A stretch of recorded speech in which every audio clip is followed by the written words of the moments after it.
উপস্থিত ভক্তবৃন্দ, জননী ও ভগিনীগণ, আমরা গত কয়েকদিন যাবৎ শ্রীমদ্ ভগবদ গীতার ত্রয়োদশ অধ্যায় ক্ষেত্রযোগ ক্ষেত্রজ্ঞ বিভাগ যোগ বিষয়ে আলোচনা করছি।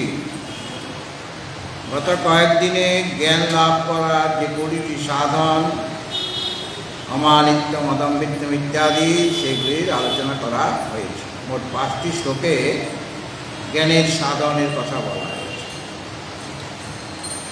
এখন সেই জ্ঞানের দ্বারা যাকে জানা যাবে, যার সম্পর্কে আমার জ্ঞান থাকা দরকার, সেই জ্ঞেয় বস্তুর স্বরূপটি কি, সেটা 12 নম্বর শ্লোক থেকে 17 নম্বর শ্লোক অবধি বলা হবে। 6টি শ্লোকে, 12 থেকে 17 6টি শ্লোকে বলা হবে জ্ঞেয়ের স্বরূপটি। তো জ্ঞেয়ের স্বরূপ 12 নম্বর শ্লোক থেকে আরম্ভ করা হয়েছে। আমরা আজকে 12 থেকে 17 এই 6টি श्लोक আমরা समवेतभावे पाठ कर लो। महाराज जी, ये बांग्ला में कहा जाएगा, लेकिन आपका जो यह उपस्थिति प्रयोजन है, दर्शन समझ लेते हैं। अच्छा, तो महाराज हिंदी भाषी किंतु बांग्ला किसी किसी बोलते पाए, थोड़ा थोड़ा समझ लेते हैं, कोई बात नहीं। उनका जो दर्शन, संत दर्शन, सन्यासी दर्शन से मन पवित्र हो जाता है, मन में शांति आ जाती है। इसलिए साधु संग करना, ये सत्संग है, सत्य का दर्शन, सत्य का कथन, सत्य का आलोचना, ये सभी के लिए कर्तव्य है। अर्थात তিনি যেখানে বসে আছেন সেটাই আমাদের কাছে কল্যাণের কারণ। তিনি আপনাদের ত্রিপুরাতে এসেছেন মা ত্রিপুরেশ্বরীকে দর্শন করার জন্য, এবং তার দর্শন হয়ে গিয়েছে। যাই হোক, আমি তাকে আমার সশ্রদ্ধ ওম নমো নারায়ণায় জানাই। আজকে আমরা পাঠ করব 12 নম্বর শ্লোক থেকে, 12 থেকে 17। ओम नमो भगवते वासुदेवाय।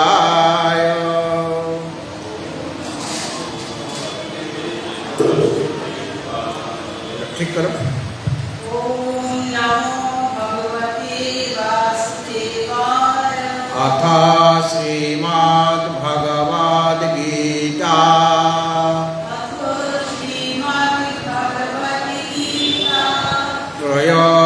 त्रयोदशोऽध्यायः।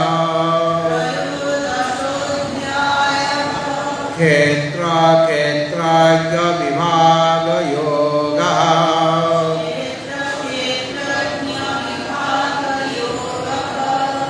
श्री भगवानुवाच ज्ञेयं यत्तत् प्रवक्ष्यामि यद्गत्वामृतमाश्नुते अनादिमत् परं ब्रह्म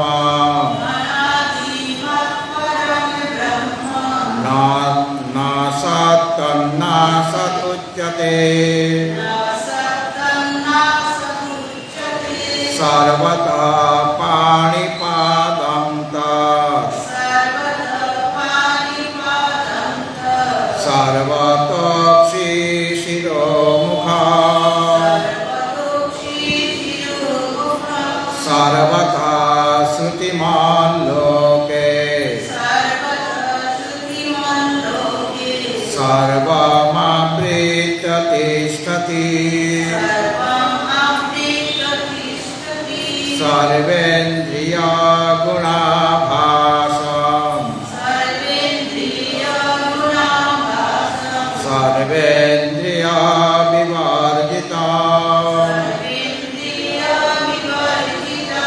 অসক্তং সর্বভৃত্যৈব असक्तं सर्वभृत्यैव নির্গুণং গুণভোক্তৃ চ निर्गुणं गुणभोक्तृ च বহিরন্তশ্চ ভূতানাং बहिरन्तश्च भूतानाम् অচরং চরমেব চ अचरं चरमेव च সূক্ষ্মত্বাৎ তদভিজ্ঞেয়ং। सूक्ष्मत्वात् तदभिज्ञेयम् মাঝখানে সন্নিবেশিত করা যাবে না। সূক্ষ্মত্বাৎ তদভিজ্ঞেয়ং। सूक्ष्मत्वात् तदभिज्ञेयम् দূরস্থং চান্তিকে চ दूरस्थं चान्तिके च অবিভক্তং চ ভূতেষু अविभक्तं च भूतेषु বিভক্তমিব চ স্থিতং। विभक्तमिव च स्थितं ভূতভর্তৃ চ তজ্ঞেয়ং। भूतभर्तृ च तद्ज्ञेयम् দশিষ্ণো প্রভবিষ্ণু চ प्रशिष्णो ब्रह्मविष्णु च ভূতভর্তৃ চ তজ্ঞেয়ং। भूतभर्तृ च तद्ज्ञेयम् দশিষ্ণো প্রভবিষ্ণু চ। प्रशिष्णो ब्रह्मविष्णु च 12 নম্বর শ্লোক। জ্ঞেয়ং যত্তৎ প্রবক্ষ্যামি যদ জ্ঞাত্বা অমৃতমস্মৃতে অনাদিমাৎ পরং ব্রহ্ম ন সৎ তন্নাসৎ উচ্যতে। এখন যাকে জানা দরকার আমাদের সকলের, তার স্বরূপটি মানে ক্ষেত্রজ্ঞ যে জীব তার প্রকৃত স্বরূপ কি, এবং যিনি সর্বক্ষেত্রে যে পরমাত্মা রয়েছেন তার স্বরূপটি কি। জীবের স্বরূপটিও জ্ঞেয় আর পরমাত্মার স্বরূপও জ্ঞেয়, তবে তো তাদের মধ্যে একত্ববোধ আসবে। সুতরাং সেই জ্ঞেয় স্বরূপের কথা এখন ভগবান বলার জন্য প্রতিজ্ঞা করছেন। সে যাকে জানতে হবে, যার জ্ঞানের দ্বারা যাকে জানতে হবে, তিনি কীরকম, তার স্বরূপটি কি। এর আগে অমানিত্য ইত্যাদি 20টি জ্ঞানের সাধনের কথা বলা হয়েছিল। ওইগুলি জ্ঞান লাভ করার সাধন, ওর দ্বারা জ্ঞান লাভ হবে। আর কেবল ওইগুলির দ্বারা জ্ঞান লাভ মানে জ্ঞেয়কে জানা যাবে না।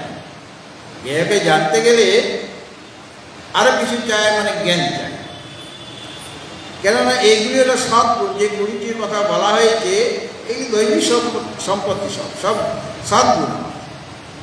তো সৎগুণের দ্বারা কোনো বস্তুকে জানা যাবে, মানে জ্ঞেয় বস্তুকে জানা যাবে।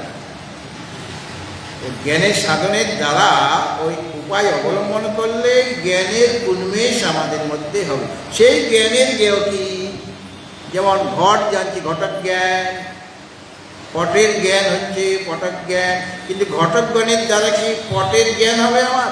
ঘটকে আমি জেনেছি, ঘটের জ্ঞান আমার হয়ে গিয়েছে, কিন্তু এর দ্বারা কি আমার পটক জ্ঞান হয়ে যাবে? পটক জ্ঞান হবে। ঠিক সেরকমভাবে ওই সৎ গুণগুলির দ্বারা জ্ঞেয় বস্তুকে জানা যাবে। সৎ বস্তু যারা যারা এই 20টি যারা জ্ঞান লাভ করার উপায় বা সহকারী কারণ, যে জ্ঞানের, সেই জ্ঞানের জ্ঞেয়, সেইগুলি এখন বলছেন জ্ঞানের জ্ঞেয়। জ্ঞেয় বস্তু কি? জ্ঞেয়ং যৎ তৎ প্রবক্ষ্যামি, যৎ জ্ঞেয়ং তৎ প্রবক্ষ্যামি। যেটা জ্ঞেয়, যাকে জানতে হবে, যার স্বরূপ আমার জানা দরকার, সেটা তৎ প্রবক্ষ্যামি। সেই জ্ঞেয়ের কথা আমি এখন প্রবক্ষ্যামি মানে প্রকৃষ্ট রূপে বলবো, না রকম যুক্তিপূর্বক বলবো। সেই জ্ঞেয়ের স্বরূপটি বলে, এই স্বরূপ জেনে কি লাভ হবে আমার? যদ জ্ঞাত্বা, যে জ্ঞেয়ের স্বরূপ জানলে পর অমৃতম অশ্নুতে, অমৃত লাভ করা যাবে, অমৃতত্ব প্রাপ্ত হবে। অর্থাৎ তুমি অমৃত হয়ে যাবে। অর্থাৎ আর কোনোদিন তোমাকে মরতে হবে না, তুমি মৃত্যুঞ্জয় হয়ে যাবে।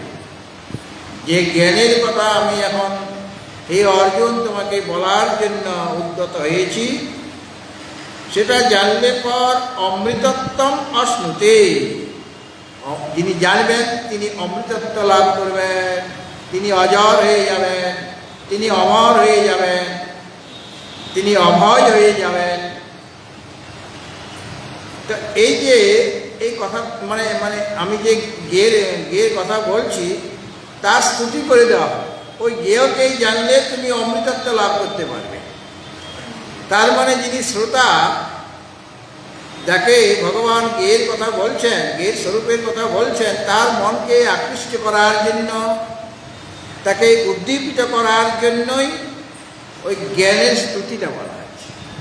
আমরা স্তব স্তুতি পাঠ করি, পঞ্চাক্ষর ইদং পুণ্যং য পঠেৎ প্রয়তঃ শুচি, বা পঞ্চাক্ষরং ইদং পুণ্যং য পঠেৎ শিবসন্নিধৌ শিবলোকমবাপ্নোতি শিবেন সহ মোদতে।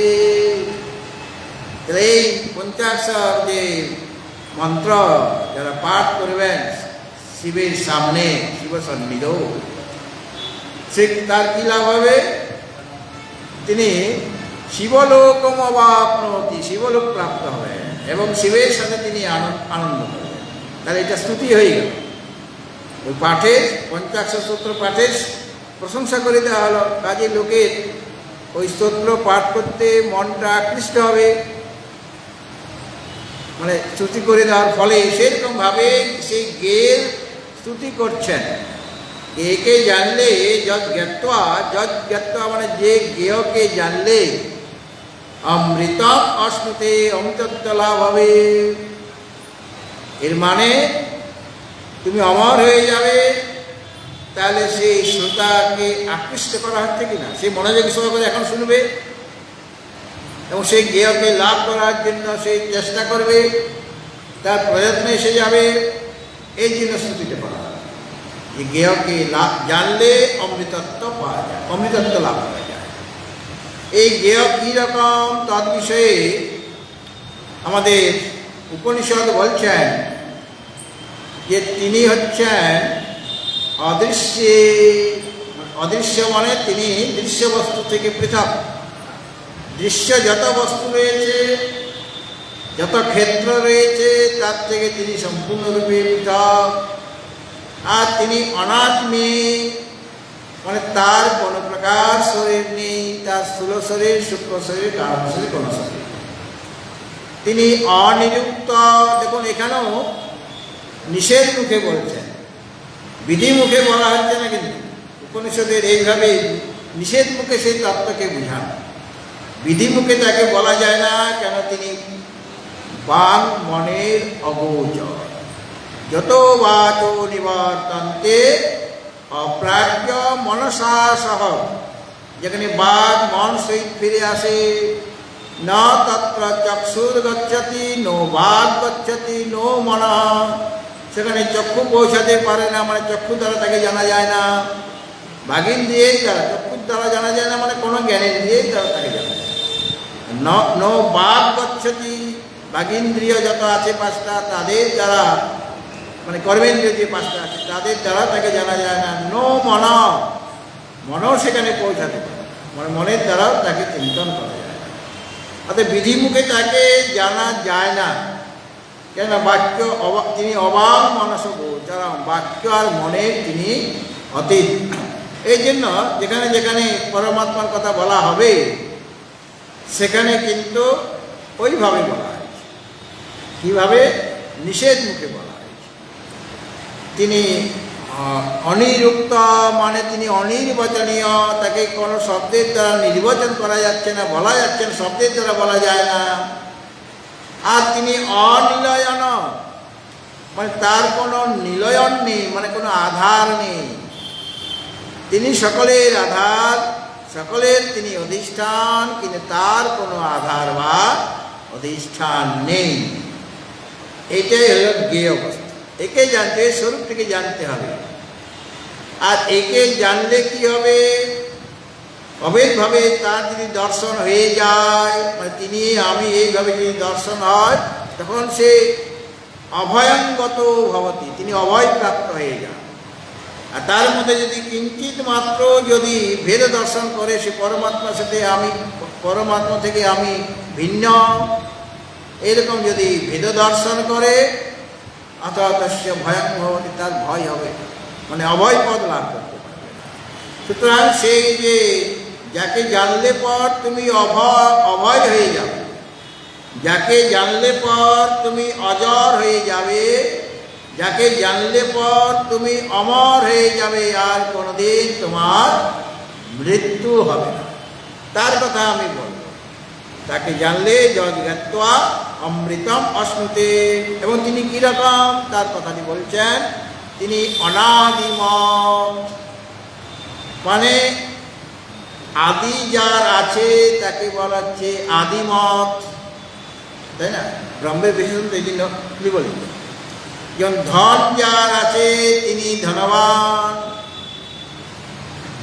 লক্ষ্মী যার আছে তিনি লক্ষ্মীবান, সেরকমভাবে আদি যার আছে, আদি মানে কারণ, সেই আদি যার আছে তাকে বলা হচ্ছে আদিমত। কিন্তু তিনি অনাদি, মানে আদিমত নয়, এখানেও নিষেধ মুখে বলছেন, মানে তার কোনো কারণ নাই, তিনি সকলের কারণ, সর্বকারণ কারণ, যত কারণ আছে সকলের কারণ তিনি।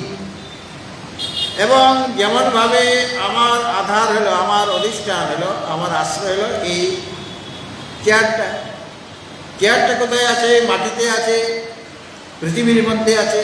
পৃথিবীটা কোথায় আছে? বিষ্ণুনাথ ধৃতা, এই পৃথিবীকে ধারণ করে রেখেছেন ভগবান বিষ্ণু নারায়ণ। কাজেই তিনি আধার সকলের। যখন ওই সমুদ্র মন্থন হচ্ছিল, বাসুকি হলো মন্থন রজ্জু, আর মন্দাচল পর্বত হলো মন্থন দণ্ড, আর দুই দিকে টানতে হবে তো, একদিকে দেবতা রয়েছেন, দেবতাগণ রয়েছেন, আর একদিকে অসুর রয়েছেন। তো প্রথমত দেবতারা তারা মাথার দিকে ধরেছিল, দেবতারা খুব কৌশল করছে, তাহলে লেজের দিকটা অসুরদের ধরতে হয়। অসুর বলে না, এটা আমাদের কাছে অপমানজনক, আমরা মাথার দিকটা ধরি, আমাদের কি সম্মান নেই? আমরা কেন লেজের দিকটা ধরি? আমরা মাথা ধরি, মাথার দিকে থাকি। তো ঠিক আছে, ঠিক আছে, আপনারা যখন বলছেন ওখান থেকে তো বিষ বেরিয়ে আসবে, তাই না? কাজেই দেবতারা লেজের দিকে ধরলেন, ওখানে বিষের প্রভাবটা কম হবে, ওখানে বিষের প্রভাবটা বেশি হবে, পশুরা জর্জরিত হয়ে যাবে। আর ওরা মন্থন করতে যাচ্ছেন, আর মন্দাচল পর্বত মন্থন দণ্ড, সেটা নিচের দিকে নেমে যাচ্ছে। দণ্ড তো ঠিক মতো থাকা চাই, তবে তো মন্থনটা হবে, কিন্তু সেটা নিচের দিকে নেমে যাচ্ছে। তখন ভগবান বিষ্ণু তিনি কুর্ম দেবতা, কুর্মের রূপ ধারণ করে, কুর্ম মানে কচ্ছপ, উদয়পুরের যে সরোবর, মায়ের যে সরোবর, তো মায়ের রাজ্য, সমস্ত ত্রিপুরা হলো মায়ের রাজ্য, হ্যাঁ। আর ওখানে যে সরোবর আছে সেখানে পূর্বে তো অনেক কচ্ছপ আমরা দেখতে পেতাম, আর এখন কচ্ছপের সংখ্যাটা কমে গিয়েছে। কেন? ওই যে পাড়গুলি বেঁধে দিয়েছে, আর তারা ওই সিমেন্টের মধ্যে ওই ডিম দিতে পারে না, অসুবিধা হয়ে যাচ্ছে, মাটি চাই তাদের, সেটা মাটির অভাব হওয়াতে কচ্ছপের সংখ্যাও কমে যাচ্ছে। আগে খুব কচ্ছপ আসতো, এখন কচ্ছপও কম আসছে আপনার কাছে। আপনি যে কিছু বিস্কুট দেবেন বা মুড়ি দেবেন বা কোনো খাবার দেবেন, খাবার খেতে খুব কম কচ্ছপই আসে। যাই হোক, তো ভগবান বিষ্ণু কচ্ছপের রূপ ধারণ করে সেখানে ওই মন্থন দণ্ডকে, মানে মন্দাচল পর্বতকে ধারণ করে। মন্দাচল পর্বত কতখানি ভারী, অনেক ভারী, ওজন তার বেশি। আর দুজনে মিলে টানছে, মানে দুজন মিলে মানে দেবতাগণ এবং অসুরগণ। তার ঘর্ষণ হচ্ছে, খুব জোরে ঘুরছে ওই কচ্ছপের পিঠির উপর দিয়ে। তাহলে সেই কচ্ছপের কি কোনো কষ্ট হয়েছিল? এত ঘর্ষণ করছে, তাহলে ছাল চামড়া উঠে যাওয়ার দরকার, তা উঠে যায়। বরং আমাদের যদি কোথাও মানে চুলকালে যেমন আনন্দ হয় না, একটু মজা পাওয়া যায়, সেরকম তিনি মজা অনুভব করছেন, আনন্দ উপভোগ করছেন। তার ছাল চামড়া উঠে যাচ্ছে না বা তার কোনো কষ্ট হচ্ছে না। তাহলে তিনি একমাত্র আধার, তিনি আধার রূপে ছিলেন বলেই ওই মন্থন দণ্ড মানে মন্দারচল পর্বত নিচে চলে যাচ্ছে। এই জন্য বললেন তিনি অনিলয়ন, তিনি সকলের নিলয়ন মানে আধার, কিন্তু তার আর কোনো আধার নেই। তিনি অধিষ্ঠান স্বরূপ। যদি তারও অধিষ্ঠান থাকবে তাহলে আবার তার অধিষ্ঠানকে এরকমভাবে দোষ হয়ে যেত। আমি কে যে অধিষ্ঠান সেটা বুঝতেই পারি। এই জন্য তার আর কোনো আধার বা অধিষ্ঠান নেই। তো সেখানেও উপনিষদে নিষেধ মুখে বলা হলো, আর এখানেও নিষেধ মুখে বলা হলো তার আদি নাই। আদি মানে তার কারণ নেই, অনাদি মানে কি তার আদি নেই, তাহলে নিষেধ মুখে বলা হলো। আমরা যেখানে বিধি মুখে বলি, অনেক সময় বিধি মুখে শাস্ত্রে বলা হয়েছে, যেমন তিনি সত্যম জ্ঞানম অনন্তম বলা হলো। এই বিধি মুখেতে বলা হলো তিনি কীরকম, তিনি সত্যস্বরূপ, তিনি জ্ঞানস্বরূপ, তিনি অনন্ত স্বরূপ। এইভাবে বিধিমুখে বলা হলো, বলে না ওখানেও বিধিমুখে বলা হয়নি। যেখানে তিনি বলছেন যে তিনি সত্যম মানে তিনি মিথ্যা নন, যেখানে বলা হচ্ছে তিনি জ্ঞানম মানে তিনি অজ্ঞান স্বরূপ নন, যেখানে বলা হচ্ছে তিনি অনন্তম, অনন্ত মানে যার ওই দেশগত কালগত বস্তুগত সীমা নেই। দেশের দ্বারা যিনি পরিচ্ছন্ন নন, কালের দ্বারা পরিচ্ছন্ন নন, বস্তুর দ্বারা পরিচ্ছন্ন নন, তাকে বলা কি অনন্ত। এখানে অনন্ত মানে তার অন্ত নেই, মানে তার পরিচ্ছেদ নেই। এইভাবে নিষেধ মুখে বুঝে নিতে হবে। অথবা যেখানে বলা হয়েছে তিনি নিত্য, তিনি শুদ্ধ, তিনি বুদ্ধ, তিনি মুক্ত স্বভাব, সেটা তো বিধিমুখে বলা হয়েছে বলে মনে হচ্ছে। ওখানেও বুঝে নিতে হবে, যেখানে নিত্য বলা হলো তিনি অনিত্য নন, যেখানে বলা হলো শুদ্ধ তিনি অশুদ্ধ নন। কেননা বাক্যের দ্বারা তাকে তো বলা যাবে না, বাক্যের দ্বারা তাকে প্রকাশ করা যাবে না। তিনি অনির্বচনীয়, তার কোনো শব্দ নেই, স্পর্শ নেই, রূপ নেই, রস নেই, গন্ধ নেই। এইগুলি থাকলেই তো বাক্যের দ্বারা শব্দের দ্বারা বলা যায়। যার শব্দ আছে, শব্দটা খুব সুন্দর, যে শব্দটা করছে সেই ব্যক্তির শব্দটা খুব মধুর, কিন্তু তার তো কোনো শব্দ নাই, তার কোনো স্পর্শও নাই, রূপ নাই, রস নাই, গন্ধ নাই। কাজেই তিনি তাকে কোনো ইন্দ্রিয়ের দ্বারা জানা যাচ্ছে এবং বিধিমুখও তাকে বলা যাচ্ছে না। শাস্ত্রে আমরা দেখতে পাই যে তোমার জীবের স্বরূপটি কীরকম বা পরমাত্মার স্বরূপটি কীরকম, সেখানে বলা হচ্ছে যিনি ত্রিবিধ শরীর থেকে অতি ডাইরেক্ট বলতে পারছেন, যিনি ত্রিবিধ শরীর থেকে ভিন্ন, যিনি পঞ্চকোষ থেকে ভিন্ন, যিনি অবস্থাত্রয় জাগ্রত স্বপ্ন সুষুপ্তি থেকে যিনি ভিন্ন। নিষেধ মুখে বলা হচ্ছে যিনি অবস্থাত্রয় সাক্ষী, অবস্থাত্রয় থেকে তিনি ভিন্ন, কিন্তু সেই অবস্থা তিনি সাক্ষী মানে দ্রষ্টা, তিনি সচিত আনন্দ স্বরূপ। সেখানেও নিষেধ মুখে ওইভাবে বুঝে নিতে হবে। তো মানে শাস্ত্র কি করছেন, মানে নিষেধ মুখে তিনি আত্মাস্বরূপেই বলছেন। যেমন ভাবে একজন শিল্পী সে একটা শিবের মূর্তি বানাবে, শিবের মূর্তি বানাবার জন্য তিনি কি নিয়েছেন, একটা পাথরের খণ্ড নিয়েছেন, জয়পুরে দেখা যায়। হ্যাঁ, ওখানে আমাদের যে মায়ের মূর্তি জয়পুর থেকে এসেছে, তাই না? শিবের মূর্তিটা কোথা থেকে এসে জানি না, এটা নর্মদেশ্বর মহাদেব তো, ওটা তো নর্মদেশ্বর মহাদেব। কিন্তু অন্যান্য যে পাথর থেকে শিল্পীরা বানায়, মাটি থেকে যেমন বানায়, তো পাথর থেকেও বানায়। তো পাথর থেকে শিব তিনি কিভাবে তৈরি করছেন, তার হাতে কি আছে? ছিনি আর হাতুড়ি আছে, হাতে কোনো যন্ত্র নাই। ছিনি আবার নানা রকমের ছিনি আছে, আর হাতুড়ি আছে, হাতুড়ি আবার নানা রকমের, কোথায় জোর লাগাতে হবে, কোথায় কম জোর লাগাতে হবে, এইভাবে হাতুড়িও নানা রকম, ছেনিও নানা রকম। তো তিনি করছেনটা কি আসলে? ওই যে পাথরের মধ্যে দুইজনই রয়েছেন, শঙ্কর আর কঙ্কর, দুজন আছে। কঙ্করগুলিকে তিনি বাদ দিচ্ছেন, যেগুলি শঙ্কর নয় কঙ্কর, সেইগুলিকে তিনি বাদ দিয়ে দিচ্ছেন। আর কঙ্করকে বাদ দেওয়ার পর যেটা অবশিষ্ট রইল সেটাই শঙ্কর। আর তারপরে যদি সে ছেনি হাতুড়ি লাগায় তাহলে শঙ্করের মূর্তি নষ্ট হয়ে যাবে। কঙ্করকে বাদ দেওয়াই তার কাজ, অর্থাৎ কঙ্করকে নিষেধ করছে, মানে দূর করে দিচ্ছে। দূর করার পর যেটা বাকি রইল সেটাই যেমন শঙ্কর। সেরকমভাবে পঞ্চকোষ বিবেক আমরা করছি।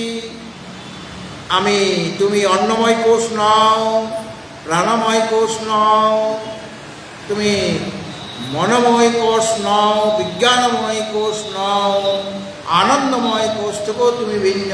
তাহলে আমি কে?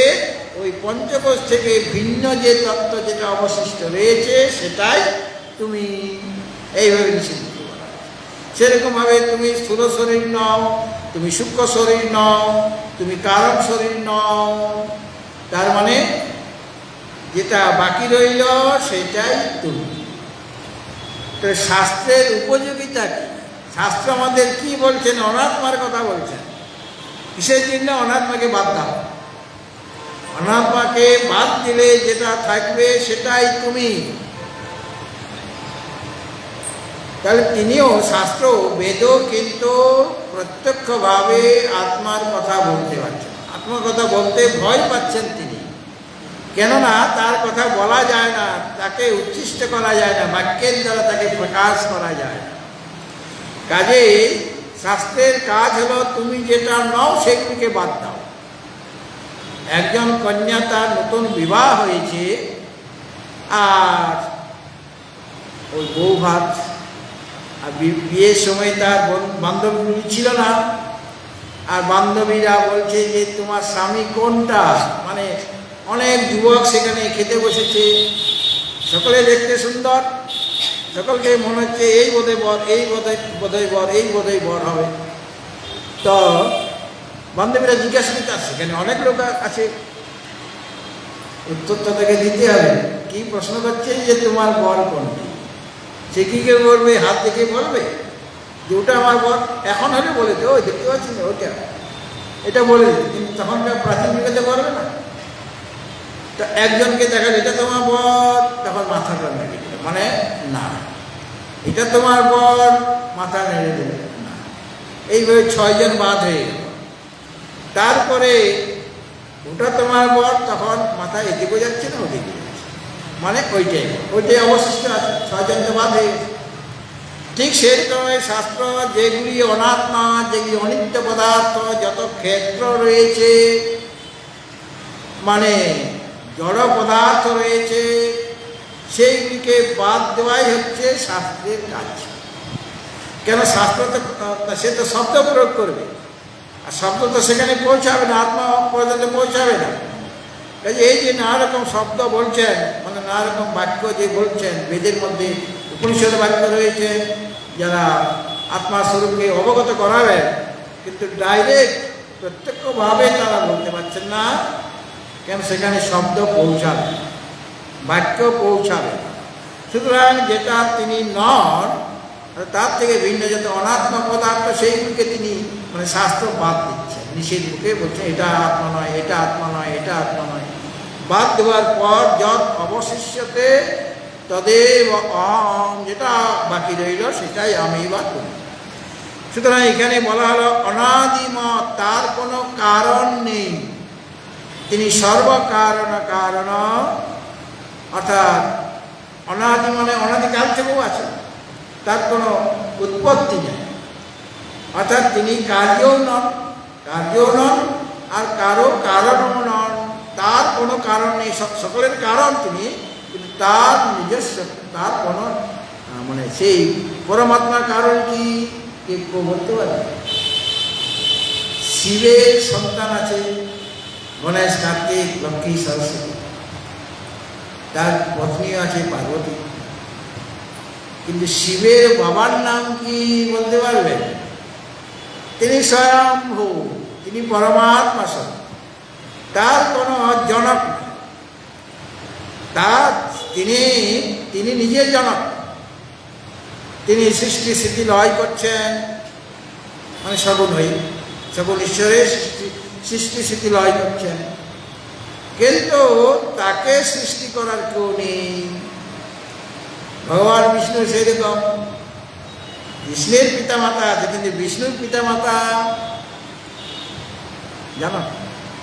নারায়ণের পিতার নাম মাতার নাম জানা আছে? না, পিতা মাতা থাকলে তো জানা থাকে তার পিতা মাতা, যখন অবতার রূপে আসেন তখন তার পিতা মাতা থাকবে, তো তার কোনো কারণ নেই। এবং তিনি পরং ব্রহ্ম, পরং মানে উৎকৃষ্ট, যার থেকে উৎকৃষ্ট বা শ্রেষ্ঠ আর কিছু হতে পারে। একজন জীবাত্মা আরেকজন পরমাত্মা, তার সাথে পরম এটা লাগিয়ে দেওয়া হয়েছে আত্মার সাথে। তো জীবাত্মা সে নিজেকে সীমিত বলে মনে করছে, তার অনেক উপাধি রয়েছে, শরীর, ইন্দ্রিয়, মন, বুদ্ধি, এই সমস্ত উপাধি রয়েছে। এই জন্য সে নিজেকে দিনহীন বলে ভাবছে, সে মনে করছে তার সুখ আছে, দুঃখ আছে, তার পাপ আছে, তাপ আছে, তার জন্ম হয়েছে একদিন মৃত্যু হয়ে যাবে, এরকম সে চিন্তা। কিন্তু যিনি পরমাত্মা, তার কোনো পাপ নেই, কোনো পুণ্য নেই, জাগতিক সুখ নেই, দুঃখ নেই, এবং তিনি ধর্মের অতীত, অধর্মেরও তিনি অতীত, তিনি কালের অতীত, তিনি কার্যও নন আর কারণও নন। এই জন্য তিনি পরম মানে উৎকৃষ্ট, যার থেকে শ্রেষ্ঠ আর হতে পারে। আর তারপরে বলা হলো তিনি শ্রেষ্ঠ, সে শ্রেষ্ঠ বস্তুটা কি না? ব্রহ্ম। ব্রহ্ম শব্দের অর্থ বৃহত্বাৎ বৃহণত্বাৎ চ আত্মা ব্রহ্ম ইতি গীয়তে, ভাষ্যে বলা হয়েছে, ব্রহ্মসূত্রের ভাষ্য। বৃহত্বাৎ, তিনি সর্বাপেক্ষা বৃহৎ, আর বৃহণত্বাৎ চ, তাকে যারা জানবে সেও বড় হয়ে যাবে, সে আর ছোট থাকবে না। জীব নিজেকে ছোট বলে মনে করছিল যে আমি দিনহীন, পাপ পুণ্য আমার আছে, আমার দুঃখ কষ্ট আছে, তো সে এটা মনে করছিল। কিন্তু সেই পরমাত্মার জ্ঞান যখন হয়ে যাবে, তার অভেদভাবে তাকে যখন দর্শন করবেন, তখন তিনি ব্রহ্মস্বরূপ হয়ে যাবেন। ব্রহ্মবিদ ব্রহ্মৈব ভবতি, অর্থাৎ যিনি সর্বাপেক্ষা বৃহৎ, যার থেকে বৃহৎ আর হতে পারে না সংসার, এবং যিনি অন্যকেও বৃহৎ হতে সহযোগিতা করেন, তাকেও বৃহৎ বানিয়ে দেন, তিনি হলেন ব্রহ্ম। তিনি পরম মানে শ্রেষ্ঠ, তার থেকে শ্রেষ্ঠ বস্তু আর কিছু নেই। সরোবরে কমল অবিকশিত অবস্থায় আছে, ফুটিত অবস্থায় আছে, মানে ফুটে নেই, কুড়ি অবস্থায় আছে। সূর্যের উদয় হলে কি হয়? সে কুড়ি অবস্থায় যে কমল রয়েছে সেটা বিকশিত হয়ে যায়, প্রকাশিত হয়ে যায়। কিন্তু সূর্য ভগবান একটা কুড়ি কমলকে, পদ্মকে প্রস্ফুটিত করে দিলেন ঠিকই, কিন্তু তাকে কি আরেকটা সূর্য বানাতে পারবেন? সেটা সূর্য হয়ে গেল, পদ্মটা সূর্য হয়ে গেল, তাকে বিকশিত করার ক্ষমতা সূর্যের আছে। কিন্তু সূর্য কিন্তু ওই বিকশিত পদ্মকে সূর্য বানিয়ে দেবে এই ক্ষমতা তার নেই। ঠিক সেরকমভাবে পরশমণি, সেই পরশমণি লোহা স্পর্শ পেলে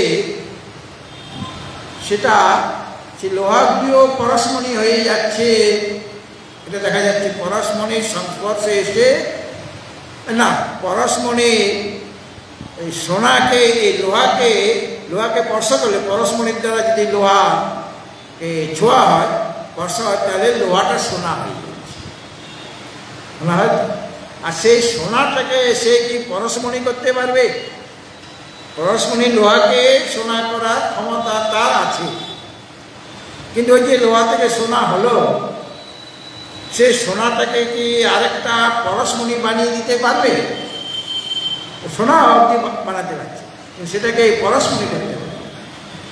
কিন্তু আমাদের যে ব্রহ্ম, তিনি স্বয়ং ভূমা, সর্বব্যাপক তত্ত্ব, তার স্বরূপ যারা জানবেন তারাও ব্রহ্ম হয়ে যাবেন। প্রথমে তো আমি 20 অবস্থায় ছিলাম, অজ্ঞান অবস্থায় ছিলাম, আর তার চিন্তন করছি, তার বারে বারে শ্রবণ মনন নির্দেশন করছি, এর দ্বারা আমি বিকশিত হলাম, মানে তার স্বরূপটা ধীরে ধীরে আমি বুঝতে পারছি। আর তারপরে যখন পুরো জানা হয়ে যাবে, তখন আমি তৎস্বরূপ হয়ে যাব, মানে ব্রহ্মস্বরূপ হয়ে যাব, ব্রহ্মে আমার লীন হয়ে যাব। নদ নদী সে কি সমুদ্রের কথা বলতে পারবে? সমুদ্র কীরকম?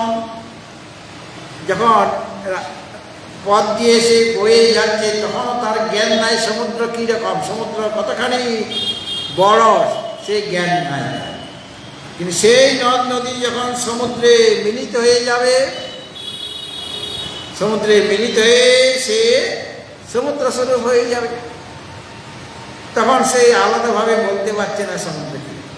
সমুদ্রে মিলে গেলে তখন সে বুঝতে পারে সমুদ্রের অবস্থাটা কি। ঠিক সেরকমভাবে জীব এখনো বুঝতে পারেনি তাকে, তার যে নিজ স্বরূপ, তিনি যে নিত্য শুদ্ধ বুদ্ধ মুক্ত স্বভাব, সেই স্বরূপটা তার এখনো জানা হয়নি। যখন জানবেন তার স্বরূপটি, তখন সে ব্রহ্মস্বরূপ হয়ে যাবে। এই জন্য উপনিষদে বলছেন, যথা নদ্য সঞ্জমানা সমুদ্রে অস্তং গচ্ছন্তি নামরূপে বিহায়, তথা বিদ্বান নামরূপাৎ বিমুক্ত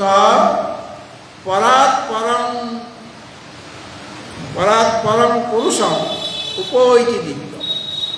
যেমন নদ নদী সমূহ তারা প্রবাহিত হতে হতে যেমন সমুদ্রে মিলে যায়, তার নাম রূপ আর থাকে। তার পূর্বকাল অবধি তার নাম ছিল আলাদা, তার রূপ মানে আকার ছিল আরেক রকম, নাম আলাদা, রূপ আলাদা। কিন্তু যখন সমুদ্রে বিলীন হয়ে গেল, তখন সে সমুদ্র স্বরূপ হয়ে গেল। কিন্তু সেই নদী যদি বলে যে আমি নাম রূপ ত্যাগ করব না, তাহলে সমুদ্রে বিলীন হতে পারবে? তার নাম রূপ ত্যাগ করলে তবে গিয়ে সে সমুদ্রে বিলীন হবে। নাম বলে না, আমি যে নদী চাইবে না যে আমি নাম রূপ আমি ত্যাগ করতে চাই না, সে সমুদ্রের দিকে যাবেই না, অন্য দিকে যাবে, সমুদ্রের দিকে যাবে না। এই জন্য নাম রূপ ত্যাগ না হলে সমুদ্রে লয় হয় না। সেরকম তথা বিদ্যান নাম রূপাৎ বিমুক্ত, এই নাম রূপে আমার যত মোহ রয়েছে, সেই নাম রূপ থেকে যখন সে বিশেষ রূপে মুক্ত হয়ে যাবে, তখন পরাৎপরং পুরুষং, সে পরাৎপর সর্বাপেক্ষা শ্রেষ্ঠ তত্ত্ব এমন যে পুরুষ, সেই পুরুষকে উপৈতি মানে প্রাপ্ত, তাকে তিনি নাম করেন। সুতরাং যেখানে আমার অভিমান আছে, নামেই আমার অভিমান, আমার নামটা খুব ভালো, আমি দেখতে খুব সুন্দর, মানে আমার রূপ ভালো, নাম রূপে আমার অভিমান আছে। আর নাম রূপে অভিমান থাকার জন্যই এই রাগ দেশ ইত্যাদি এসে যাচ্ছে। শাস্ত্রে বলা হয়েছে যে অস্তি ভাতি প্রিয়ং রূপম নাম চেত্যং সপঞ্চকম আদ্যত্রয়ং ব্রহ্ম রূপম ততোদ্বয়ম জগৎ রূপম ততোদ্বয়ম। পাঁচটা জিনিস আছে, অস্থি, ভাতি, প্রিয়, নামদ। এর মধ্যে অস্থি, ভাতি, প্রিয়। অস্থি মানে সৎ, ভাতি মানে চিত, আর প্রিয় মানে আনন্দ। এটা হলো ব্রহ্মেশ্বর। আর জগৎ রূপম ওটা হলো মানে ব্রহ্মের রূপ মানে সৎ। আর জগৎ রূপম, জগতের রূপ কি? জগৎ রূপম ততোদ্বয়ম, বাকি যে দুটা রইল সেটা নাম। আর কিন্তু এই নাম রূপের দ্বারাই অস্থি, ভাতি, প্রিয় আবৃত হয়ে গেছে। অজ্ঞান বশতই আমার নাম রূপে মোহ, তার জন্যই আমার এত রাগ, দেশ, কাম, ক্রোধ, লোভ, মোহ ইত্যাদি এসে যাচ্ছে। সংসারকে সত্য বলে মনে হচ্ছে, এটা মিথ্যা, যেটা অনিত্য পদার্থ সেটাকে সত্য বলে মনে হচ্ছে, সেগুলিকে নিত্য বলে মনে হচ্ছে। যেগুলি অসুচি সেখানে সূচিবোধ হয়ে যাচ্ছে, যেটা অনাত্মা সেখানে আত্মবুদ্ধি হয়ে যাচ্ছে। এর দ্বারাই ওই যে অস্থি, ভাতি, প্রিয় মানে সচ্চিদানন্দ স্বরূপ যে পরমাত্মা তিনি আবৃত হয়ে আছেন। তাহলে আমার কাজটা কি? ওই আবরণটাকে দূর করা, মানে নাম রূপ ত্যাগ করলেই তিনি অনাবৃত হয়ে যাবেন, মানে তখন তার স্বরূপটি জানা যাবে। তো এখানে বলা হলো তিনি অনাদিমত, মানে তিনি আদিমত নন, মানে কারণ তিনি মানে তিনি তার কোনো আদি নেই। আদিমত নন মানে তার আদি নেই, মানে তার কোনো প্রকার কারণ নেই, এবং তিনি সর্বাপেক্ষা শ্রেষ্ঠ তত্ত্ব। পঞ্চশয্যায় বলা হয়েছে যিনি ক্ষেত্র থেকে মানে খর পুরুষ থেকে ভিন্ন, অক্ষর পুরুষ থেকে যিনি ভিন্ন, তিনি হচ্ছেন সেই পুরুষোত্তম।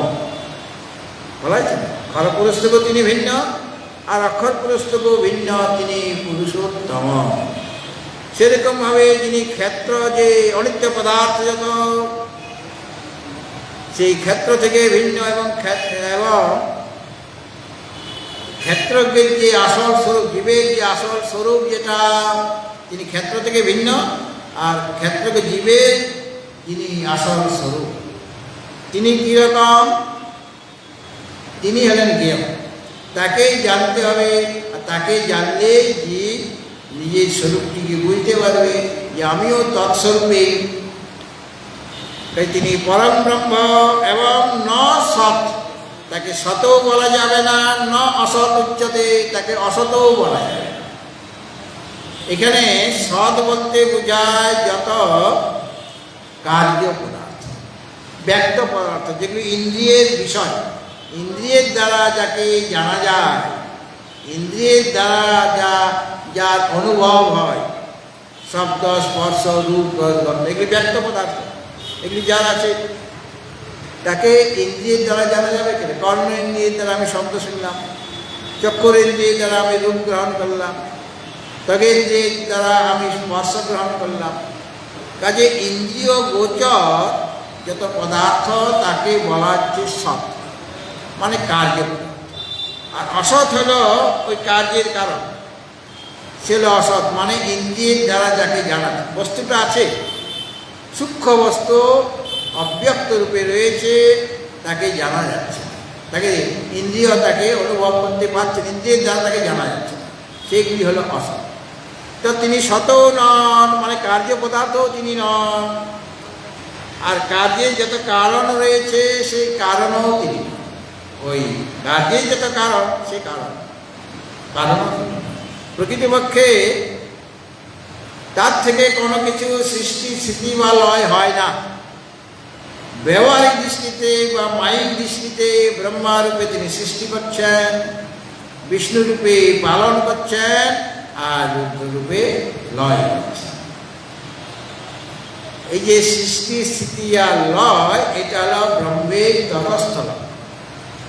আর ব্রহ্মের স্বরূপ লক্ষণকে না তিনি সত্যম, তিনি জ্ঞানম মানে জ্ঞানস্বরূপম, আর তিনি অনন্তম, সমস্ত দেশে, সমস্ত কালে, সমস্ত বস্তুতে তিনি রয়েছেন।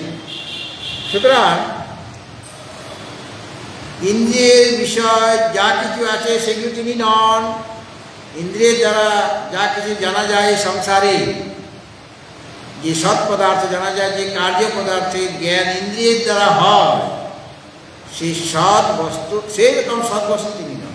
অথচ তাকে যেখানে সচ্চিদানন্দ বলেছেন সেখানে তো সৎ বলেছেন, বলেছেন তিনি সৎ, তিনি চেত, তিনি আনন্দ। ওখানে সৎ মানে তিনি তিন কালে আছেন, তাকে সৎ বলা হয়েছে। হ্যাঁ, তিনি সৎ মানে সত্য, তিনি একমাত্র সত্য বস্তু, এবং তিনি তিন কালে আছেন। সৎ মানেই সত্য, সত্য মানে যার কোনোদিন বাদ হবে না, সর্বদাই রয়েছে।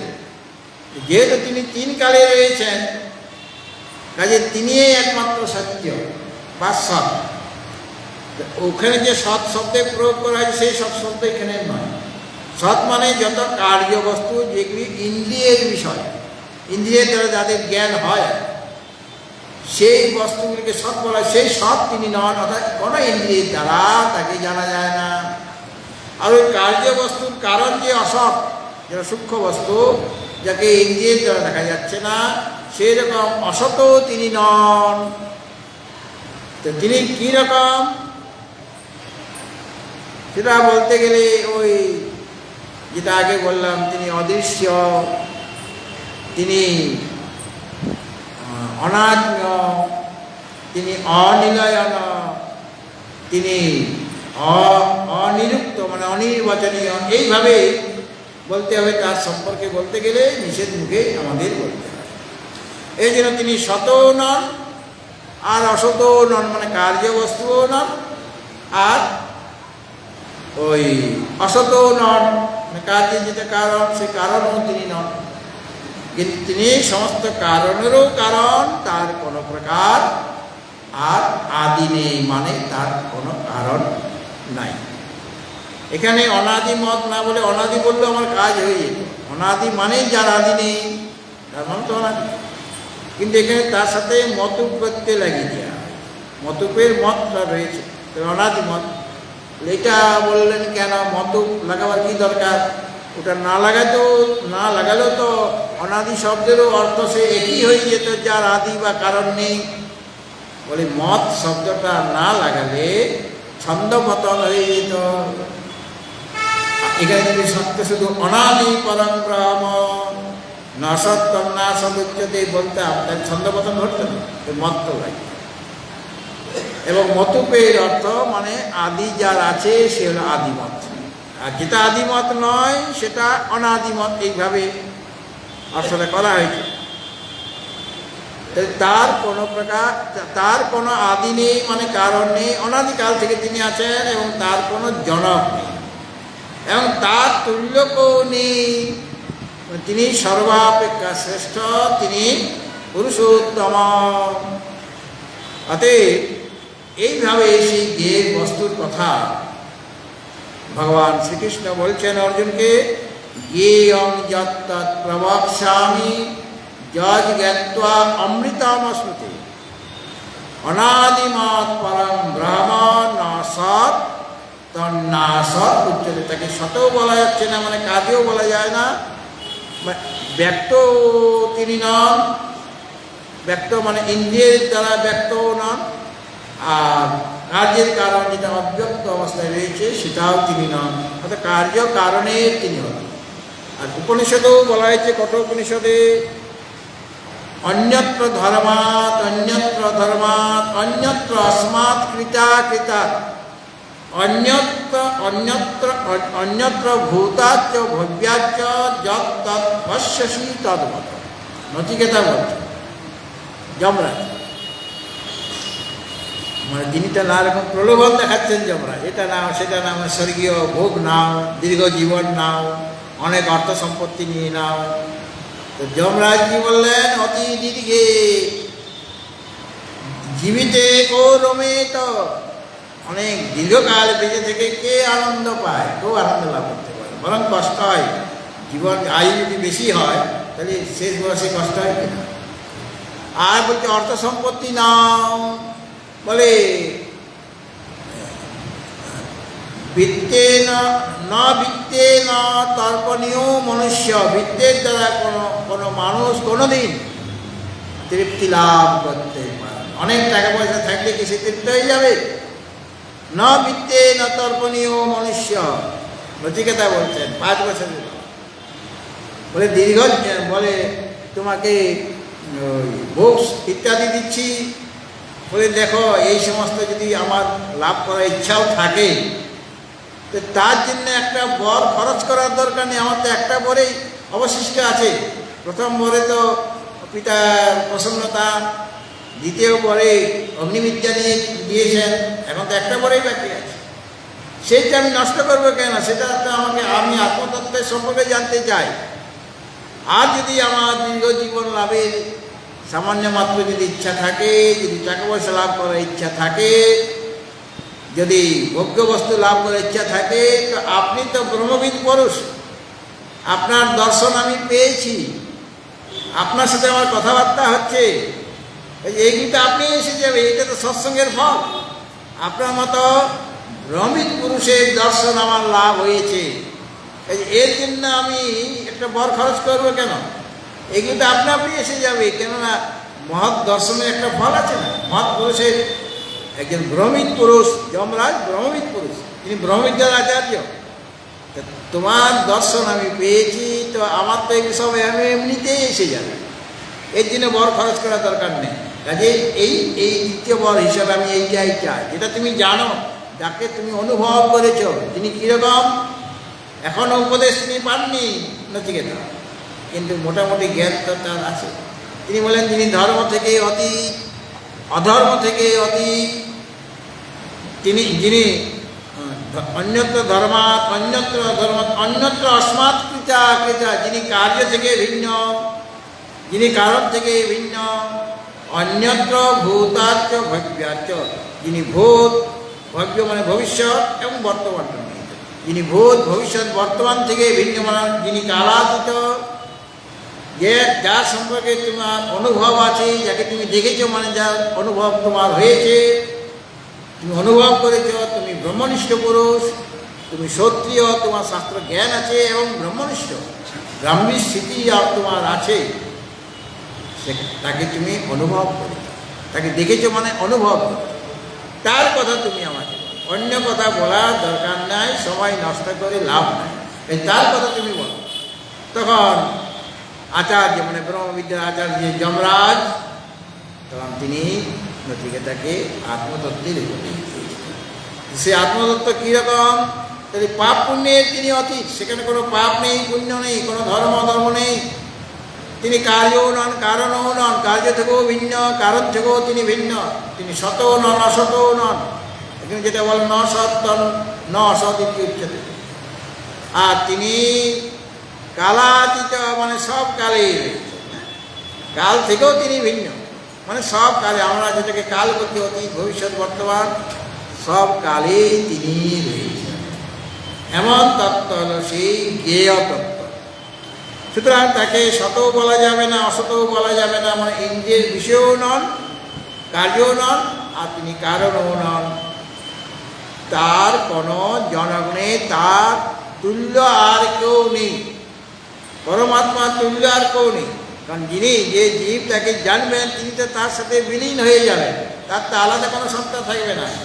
তিনি ব্রহ্মসত্তার মধ্যে জীবসত্তা বিলীন হয়ে যায়, ব্রহ্ম তো সে একই থেকে যাবে। দুজন ব্রহ্ম, যিনি ব্রহ্মবিদ তিনি যখন ব্রহ্ম হয়ে যাবেন, তাহলে আগে একটা ব্রহ্ম ছিল, আরেকটা ব্রহ্ম হলো তার, সেই ব্রহ্মস্বরূপের মধ্যে তার লয় হয়ে যাবে, অর্থাৎ তিনি ব্রহ্মস্বরূপতা লাভ করেন। এবং তার আরও স্বরূপ বলছেন পরের শ্লোকে, সারবতা পাণি সারবতা পাণি পাদন্তা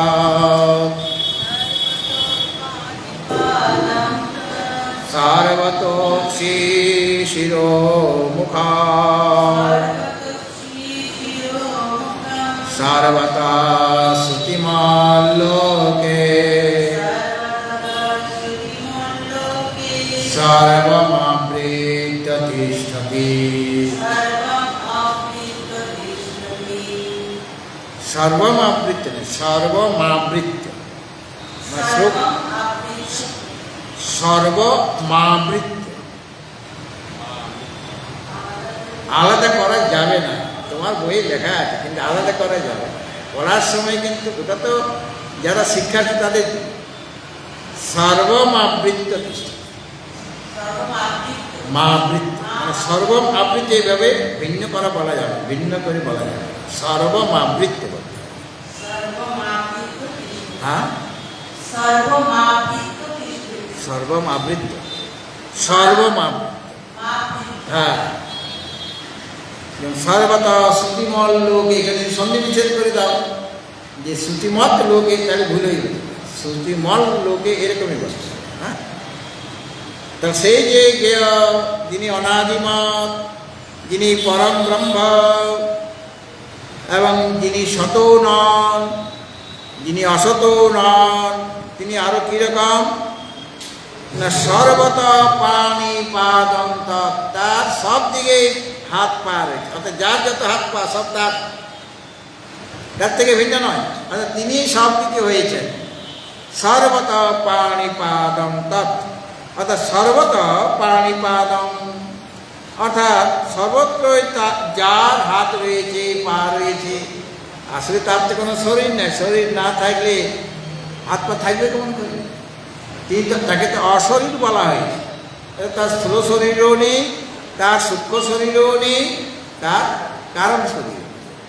অথচ বলছেন যে সর্বত মানে সর্বত্র পাণিপাদম, তার হাত পা কোথা থেকে আসলো? বলে যার যত হাত পা রয়েছে সব তারই, মানে তিনি সব স্বরূপ হয়েছে। আর সর্বতা অক্ষি শিরোমুখম, যার যত অক্ষি মানে চক্ষু রয়েছে তিনি তো অচক্ষু, তার তো কোনো চক্ষু নাই, কর্ণ নাই, কিছুই নেই।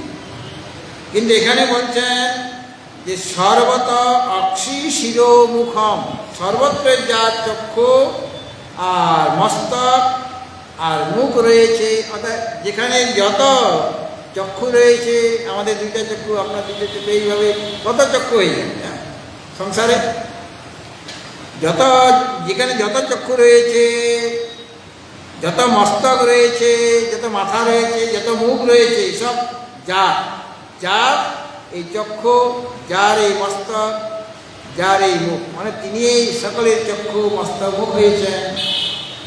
এবং সর্বতা শ্রুতিমত, সর্বত্রই যার শ্রুতি, শ্রুতি মানে কর্ণ, সর্বত্রই যার কর্ণ আছে।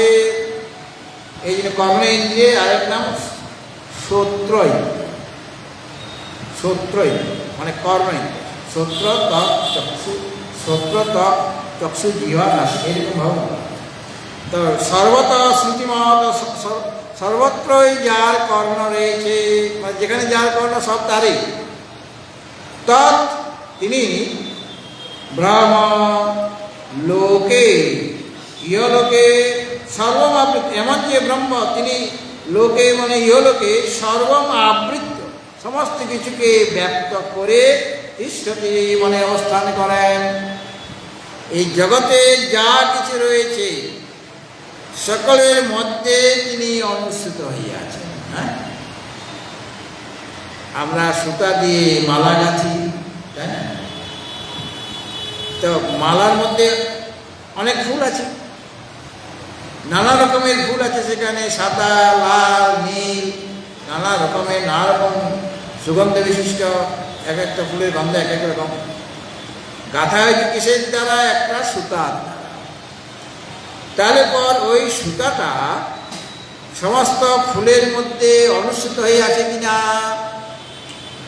সুতাটা সমস্ত ফুলের মধ্যে ব্যাপ্ত হয়ে আছে।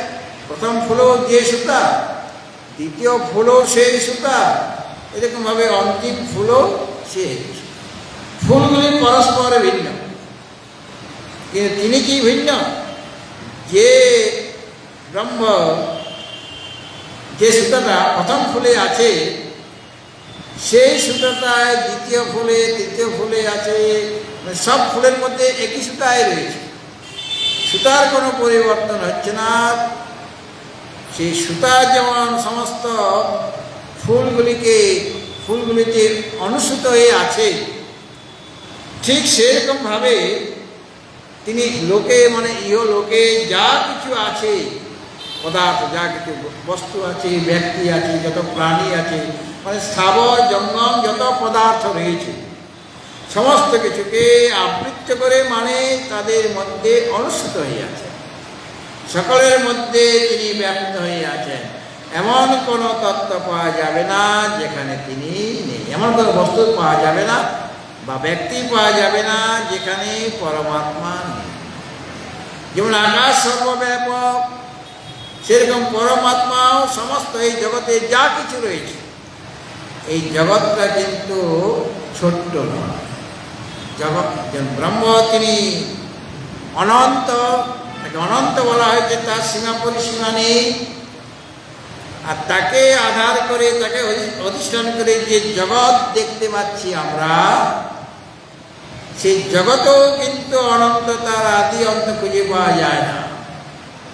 এবং জগতের মধ্যে তিনি অনুসূত হয়ে আছেন। রজ্জু থেকে সাপ হচ্ছে, মানে ব্রহ্ম, রজ্জু থেকে সাপ হচ্ছে।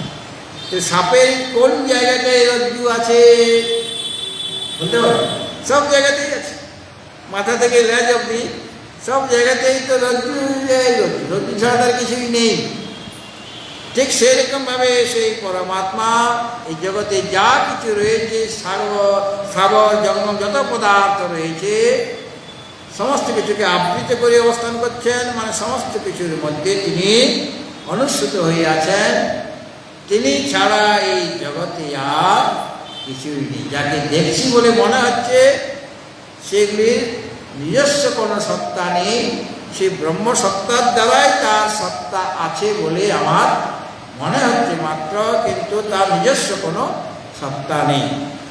এই কারণে বললেন যেখানে যত ওই হাত আছে, পা আছে, চক্ষু আছে, মস্তক আছে, মুখ আছে, যত কর্ণ রয়েছে সব তার, অর্থাৎ তিনি ছাড়া যেহেতু জগতে কিছু নেই। আর যত প্রাণী দেখা যাচ্ছে তিনি এই নানা রকম রূপে আমাদের কাছে প্রকাশিত হচ্ছে। তার তিনটা রূপ, একটা লৌকিক রূপ, একটা অলৌকিক রূপ, আর একটা বিশ্বরূপ। লৌকিক রূপে তিনি আমাদের সাথে কথা বলছেন, যা কিছু দেখছি লৌকিক, তিনি এই লৌকিক রূপে নানা রকম প্রাণী হয়েছেন, বৃক্ষলতা পাতা হয়েছেন, এটা তার লৌকিক। আর অলৌকিক রূপ কোনটা? যেমন শঙ্খ চক্র গদা পদ্মধারী নারায়ণ, বা ভগবান শঙ্খ তিনি ত্রিশূলধারী, ব্যাঘ্র বস্ত্র পরিহিত, এরকম আমরা বলি। তো যখন অবতার রূপে আসবেন, বা ভগবান বিষ্ণুর যে স্বরূপটি, সেটা তার অলৌকিক রূপ। সেই অলৌকিক রূপকে দেখবার জন্য আমার যে চেতনা, সেই চেতনাকে উন্নত করতে হবে, তবে গিয়ে মায়ের আমার দর্শন হবে, শঙ্করের আমার দর্শন হবে। ঠাকুর শ্রীরামকৃষ্ণ মায়ের সাথে কথা বলতেন, মায়ের সাথে কথা বলতেন, তাহলে মায়ের সাথে কথা বলতে তিনি উত্তর দিচ্ছেন। কথা বলতে মানে নিজে নিজে কথা বলে যাচ্ছেন তা নয়, মা উত্তর দিচ্ছেন। তাহলে তার মাতৃ দর্শন হয়েছিল, মা অলৌকিক রূপের দর্শন হয়েছিল, এবং কথাবার্তা হচ্ছে। রামপ্রসাদ, তারও মায়ের দর্শন হয়েছে, মাতৃভক্ত, তার বেড়া বেঁধে দিয়ে গিয়েছেন মা নিজে কন্যা রূপ ধারণ করে। তাহলে অলৌকিক রূপ দর্শন মানে তার যে একটা আকার রয়েছে, যেটা সাধারণ চক্ষু দিয়ে দেখা যাচ্ছে না, সেটা মনের চেতনার উন্নতি যখন হবে, একটু ঊর্ধ্বস্তরে যাবে, তখন ভগবানের যে অলৌকিক রূপ, সেটাও ভগবানের যিনি, সেই অলৌকিক রূপের দর্শন।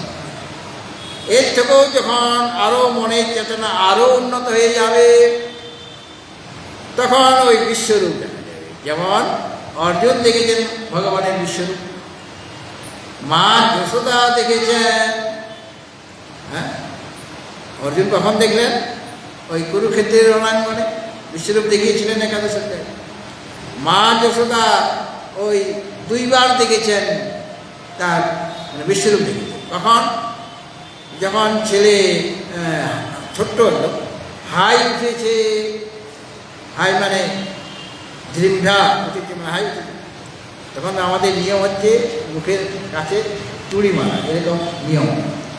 তো মা তুড়ি মারতে গেছে, তারপরেই চলে এসে, আর তুড়ি মারতে গিয়ে তখন হাই উঠেছে, মানে মুখটা হা হয়ে আছে, তুড়ি মারতে গিয়ে দেখে যে ওখানে আরেকটা যশোদা, সেও তুড়ি মারছে ভিতরে, এবং আরও অনেক কিছু দেখতে পাচ্ছেন সেই ছোট্ট মুখবিবরে। এই প্রথম দর্শন করেন বিশ্বরূপ। তিনি বিশ্বরূপ বলে সেটা স্বীকার করতে চাননি। সে বলে কোনো অনিষ্ট কোনো বস্তু তাকে আক্রমণ করেছে, ভূত প্রেত লেগে গেছে, কাজে ঝাড়ফুঁক করে। আর ছেলেরা সব বন্ধুরা সব বলে দিল মা যশোদাকে যে তোমার ছেলে তো মাটি দিয়েছে। তখন কমপ্লেন করেছে সকলে, আর মাটি খেলে কৃমি হবে, ছেলেদের রোগ বাড়বে, নানা রকম শারীরিক অসুবিধা দেখা দিতে পারে। অন্য সময়ে অনেকে অনেক কমপ্লেন করে গোপীরা, গোপিনী, তখন বলে বাচ্চা ছেলে তো ওরকম হয়, ওরকম তো বাচ্চারা করবে, কত আর তাকে মারামারি করবে, এরকম তোমার বাচ্চারা এইরকমই তো করে। কিন্তু এটা তো ছেলেটা অকল্যাণ হবে, মানে তার শরীর খারাপ হয়ে যাবে, এই জন্য বলে হ্যাঁ তাকে দিকে নিয়ে এসে বলে তুমি মাটি খেয়েছ? বলে না, আমি তো মাটি খাইনি। তাহলে মুখ হা করো। মুখটা হা করলে যখন দেখতে চাইছেন মা যশোদা, দেখে সেখানে আরেকটা মা যশোদা তাকে তিরস্কার করছে, আর সেখানেও নানা রকম দৃশ্য তিনি দেখতে পাচ্ছেন ছোট্ট একটা শিশুর মুখে। এইভাবে দ্বিতীয়বার দর্শন, তো সেটাও পুণ্য না থাকলে বিশ্বরূপ দর্শন হয় না।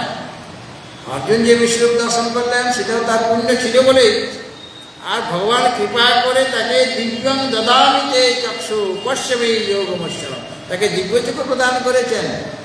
সাধারণ চর্মচক্ষু দিয়ে সেই বিশ্বরূপ দর্শন করা যায় না। আরেকবার ভগবান শ্রীকৃষ্ণ বিশ্বরূপ দেখিয়েছিলেন কৌরব সভায়, যখন দূত হয়ে তিনি গিয়েছিলেন, পাণ্ডবদের দূত হয়ে গিয়েছিলেন। সেখানে দুর্যোধনকে বোঝাবার জন্য এসেছেন যে অন্তত 5 ভাইয়ের জন্য 5টা গ্রাম দিয়ে দাও। তো দুর্যোধন কি বললেন? বিনা যুদ্ধে নাহি দিব সূর্যগ্রামে দিনী। তা সূর্যের অগ্রভাগে যতখানি মাটি ধরে ততখানি মাটিও ওদের দিতে রাজি নই। কারণ জানে যদি ওদের 5 ভাইয়ের জন্য যদি 5টা গ্রাম দিয়ে দিই না, তাহলে গ্রামটা গ্রাম থাকবে না, এক একটা রাজ্য হয়ে যাবে। তাদের যা গুণ আছে, তাদের যা পাওয়ার আছে, কাজে আমি পরাভূত হয়ে যাব তাদের কাছে। কাজে তিনি কিছুই দিতে চাইলেন। তখন তিনি নানা রকম তাকে নিন্দা করতে লাগলেন। তার সেই অহংকারী, তার মধ্যে কোনো গুণ নেই, তার মধ্যে বুদ্ধি নেই, এরকমভাবে নারকমভাবে যখন নিন্দা করতে লাগলেন, দুর্যোধন অহংকারী দুর্যোধন সেটা সহ্য করতে পারলেন না। আর সেই সময়ে দুর্যোধন অর্ডার দিলেন যে একে বন্ধন করো, এই কৃষ্ণ। দুঃখকে বন্ধন করা যায় না, কিন্তু তিনি অহংকারে বশীভূত হয়ে বললেন কি বন্ধন করো। সকলে বন্ধন করতে আসছে, তখন তিনি বিশ্বরূপ। আর পিতামহ ভীষ্ম ওখানে উপস্থিত ছিলেন, দ্রোণাচার্য তারা বুঝতে পেরেছেন যে এটা তার বিশ্বরূপ, তাকে প্রণাম জানাচ্ছেন পিতামহ ভীষ্ম, দ্রোণাচার্য, যারা যারা ভক্ত। আর দুর্যোধন বলছে এটা তো ম্যাজিক দেখাচ্ছে আমাদের কাছে, এটা জাদু, এরকম জাদু আমিও জানি, এরকম জাদু তোমাকে দেখাতে হবে। অবশ্য তিনি বন্ধন করতেই পারবেন, যেহেতু বিশ্বরূপ। সেই রকমভাবে এটা হলো বিশ্বরূপ। তাহলে এই যে ভগবানের যে লৌকিক রূপ, অলৌকিক রূপ আর বিশ্বরূপ, তার একটা স্তর আছে। একটা স্তরে লৌকিক রূপে তার দর্শন হবে, সকলে যে তারই স্বরূপ এই বোধটা তার আসবে। তারপরে তার একটু উন্নত স্তরে তার অলৌকিক রূপে দর্শন হবে, তার যে ইষ্ট সেই ইষ্টের রূপ তার দর্শন হবে, তার সাথে কথা বলবে। আর তারপরেও আরও চেতনা স্তর যখন বৃদ্ধি পাবে তখন বিশ্বরূপ। কিন্তু সেই পরব্রহ্ম তিনি এই যে 3 রকমের তার রূপ, লৌকিক রূপ, অলৌকিক রূপ আর বিশ্বরূপ, 3টা রূপেরও তিনি অতীত, তিনি রূপাতীত। তার লৌকিক রূপও কিছু নাই, অলৌকিক রূপও কিছু নাই বা বিশ্বরূপও কিছু নাই, এই তিনটা রূপেরও তিনি অতীত, তিনি তুরীয়, সেখানে তার কোনো রূপ নাই। রূপ দেখাতে গেলে, রূপ দেখতে হলে সেখানে কোনো না কোনো গুণ থাকবে, শব্দ হলে কোনো গুণ থাকবে, তিনি তো গুণাতীত। তাই সেই গুণাতীত অবস্থায় তার কোনো নাম নাই, তার কোনো রূপ নাই, তার কোনো আকার নাই। হ্যাঁ, সুতরাং সেই অবস্থা আপনাকে বোঝাবার জন্য, মানে যখন তিনি ওই গুণকে আশ্রয় করে রয়েছেন, তখন ওই সব দিকেই তার পা আছে, হাত আছে, মানে সকলের পা হাত তারই, সকলের যে চক্ষু মস্তক মুখ তারই, সেগুলি। আর তিনি এই সব কিছু হয়েছেন, কর্ণ তিনি হয়েছেন। এইভাবে একই আত্মা বা পরমাত্মা তিনি সর্বরূপে আছেন, সব কিছুর মধ্যে তিনি অনুসূত হয়ে আছেন, সব কিছুকে তিনি ব্যক্ত করে দেন। ভগবান ভক্তজন এই শ্লোকটি নিয়ে, মানে এই যে 13 নম্বর শ্লোক যেটি বললাম, এটা নিয়ে আগামীকাল আবার আপনাদের কাছে আলোচনা করবো। আপনারা যথাসময়ে উপস্থিত হবেন। এখন আরতি হবে, তারপর একটি ভজন হবে।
आशीर्वचन थोड़ा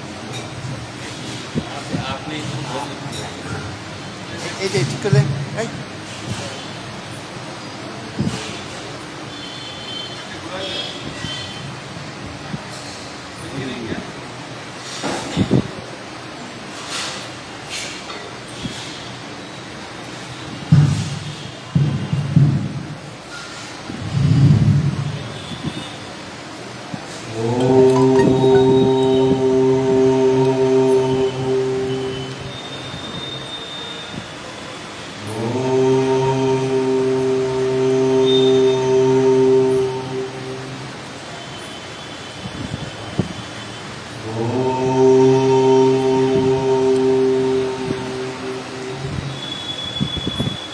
परमात्मा करे आपके परिवार में सदा खुशियाँ आए और हर तरह से आपकी मनोकामना ईश्वर पूर्ण करे और आपके बच्चे आपके परिवार हर समय परमात्मा में चिंतन रहे और परमात्मा के आशीर्वाद से हर आने वाली व्यक्ति आपकी सदा जुड़ रहे और आपके परिवार में सदा मंगल हो, यही मेरी कामना है। या श्री सर्वम सुकृतिना भवनेश्वर लक्ष्मी पापात्मा प्रत्यधिया हृदय सुकृति ही सदा सदा कुलजन्य प्रवसे लज्जा काम त्वाम नता सम्मे प्रपाले देवी विश्वम में।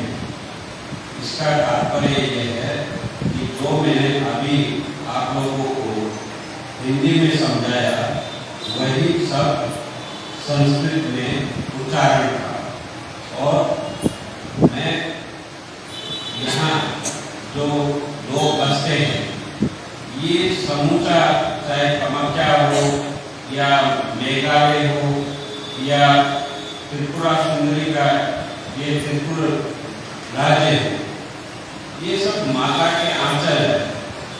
यहाँ कण कण में माता विराजमान है। जो माता की भक्ति में विभोर है वो हर पल हर समय माता को ही प्राप्त करता है। आप लोग कभी भी ये मत सोचो कि आप किसी भी प्रकार से असहाय नहीं हो, क्योंकि माता की कृपा आप पे अनंत है और हर वर्ष कोई भी बच्चा बुरा हो अच्छा हो हर तरह से अपना माता का प्यारा होता है, दुलारा होता है। और माता जगत जननी हो या धरती पे रहने वाली गर्भवती माता हो या जो धरती माता है, क्योंकि माँ तो माँ है, अनंत रूप है माँ के, उसकी कोई व्याख्या नहीं कर सकता, ना उसका कोई मूल चुका सकता है। हम अपने शरीर का रुआ रुआ माता के नाम कर दे तो भी उसका दर्द नहीं चुका सकते। तो वो जगत जननी माता आप पर सदा कृपा बरसाए और आपकी हर मनोकामना हर मंगल आपकी सुबह हो, हर मंगल आपकी शाम हो और हर समय आप परमात्मा में लीन रहे, अपना कार्य करते हैं, कार्य से विचलित ना हो। गृहस्थ का कार्य क्या है? गृहस्थ का कार्य है कि परमात्मा की जो सुविधा है उस सुविधा को सुचारू रूप से चलाना। सारे जीवों के बाद में परमात्मा ने हमें भेजा है। ये मनुष्य योनि सब जीवों के बाद में मिली, सबसे लास्ट में हम आए। क्यों आए? कभी आप लोगों ने सोचा कि हमें परमात्मा ने अपना स्वरूप क्यों दिया? हमें परमात्मा ने अपना स्वरूप इस सृष्टि को भोगने के लिए नहीं दिया। हमें परमात्मा ने इस सृष्टि को चलाने के लिए और इसे नियंत्रण करने के लिए, इसके अंदर सुधार लाने के लिए और हमारे जैसे जो जीव है जो भटके हुए हैं उनको सही मार्ग दिखाने के लिए, चाहे वो पशु पक्षी जीव जंतु जो भी हो। जो आज हम अपनी भाषा बोल रहे हैं लेकिन हमसे पहले जीव बोलते थे। जो भाषा हम बोल रहे हैं वही पशु भी बोलता था, वही पक्षी भी बोलता था। जब हमारे अंदर ज्ञान उत्पन्न हुआ तो परमात्मा ने उनसे ज्ञान विकसित कर दिया। हमें ज्ञान क्यों दिया ईश्वर? हमें ज्ञान इसलिए दिया ईश्वर ने क्यों हम उसका भजन कर सकें, उसके संसार को समस्त रूप से भाग से उसे चला सके और उस परमात्मा के दिए आशीर्वाद को अपना आशीर्वाद समझ करके हम रात दिन उसमें रमे रहते, अपना कर्म करते रहते। दुख सुख हानि लाभ ये तो सब जीवन का खेल है। जो जीव ये सोचता है कि अरे मैं तो इतना दुखी हूँ तो दूसरा क्यों हंस रहा है, तो वो उसकी व्यथा है, वो हंसने वाले की व्यथा नहीं है। कोई कहता है अरे मैं तो इतना सुखी हूँ वो क्यों रो रहा है, वो उसकी व्यथा है।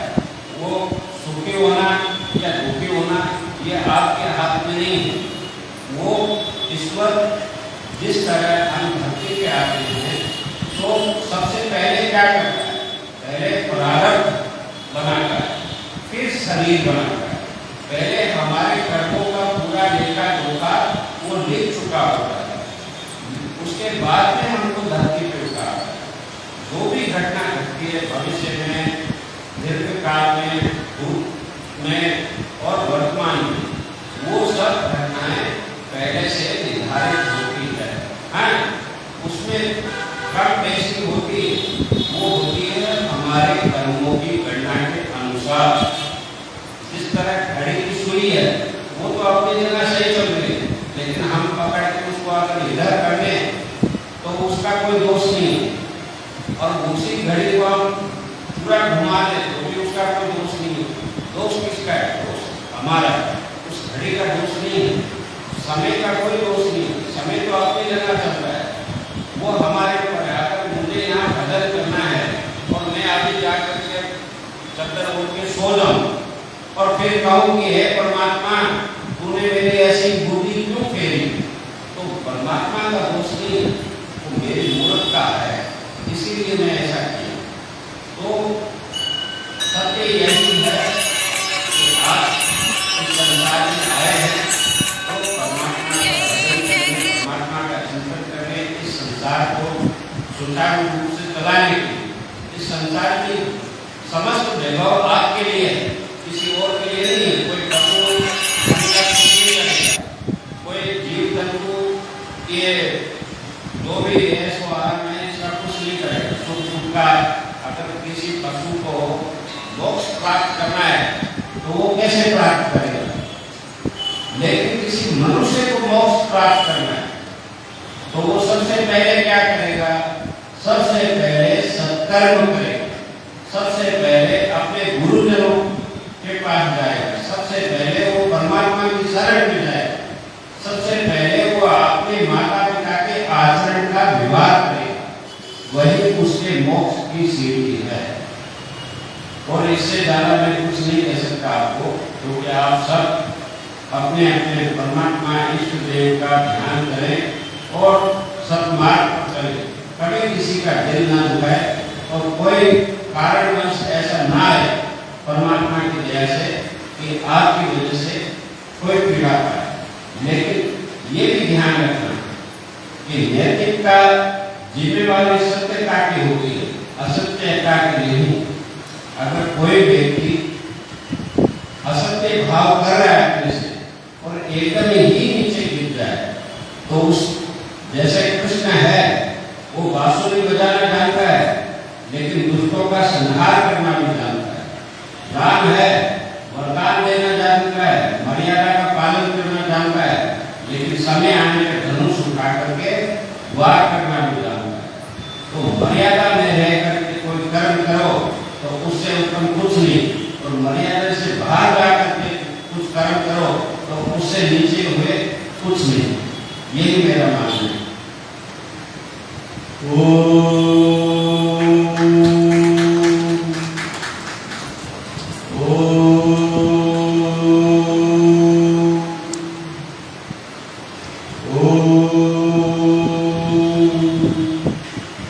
ये जो ओम शब्द है इसमें पूरा ब्रह्मांड बसा हुआ है। जो भी हम बोलते हैं वो इसी में जाकर मिल जाता है। और ओम में ब्रह्मा है, ओम में विष्णु है, ओम में शिव है, और ओम से ही ब्रह्मांड की रचना हुई है। इसीलिए उठते सोते जागते जब भी आपके एक भी भाव उत्पन्न हो तो ओम का शब्द जरूर बोले, क्योंकि ओम उच्चारण योग विद्या का है, जिससे अपनी अष्ट विद्या उत्पन्न होती है। हमारी जो अंदर कुंडली है वो जागृत होती है, तो वो इसी शब्द से होती है, ना राम बोलने से